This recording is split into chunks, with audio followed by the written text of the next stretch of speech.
निसर्गप्रेमी असलेल्या माजी लेडी गव्हर्नर कमलताई गवई म्हणजेच आईसाहेब गवई यांचा 83व्या वाढदिवस सामाजिक पंधरवडा म्हणून साजरा करण्यात येत आहे। रविवारी त्यांचा वाढदिवस कमलपुष्प निवास स्थानी मोठ्या उत्साहात साजरा करण्यात आला।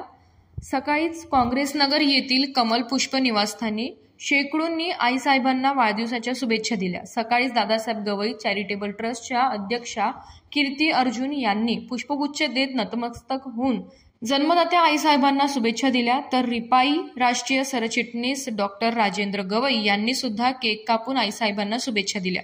खासदार बळवंत वानखेडे यांच्या वतीने पुष्पगुच्छ देत वाढदिवसाचा मंगल कामना दिल्या। डॉक्टर बाबासाहेब आंबेडकर महाविद्यालयाचे प्राचार्य डॉक्टर कमलाकर पायस, भाऊ ढंगारे, समाधान वानखेडे, प्रतिभा वानखेडे, प्रमोद कांबळे यांच्यासह सामाजिक क्षेत्रातील अनेकांनी हजेरी लावून कमलाताईंना शुभेच्छा दिल्या। रिपाईचे शहर अध्यक्ष हिम्मत ढोले, ॲडव्होकेट उमेश इंगळे, ॲडव्होकेट दीपक सरदार सागर, गवई मनोज थोरात, आतिश डोंगरे यांच्यासह शेकडोंनी भेटवस्तू देऊन शुभेच्छा दिल्या।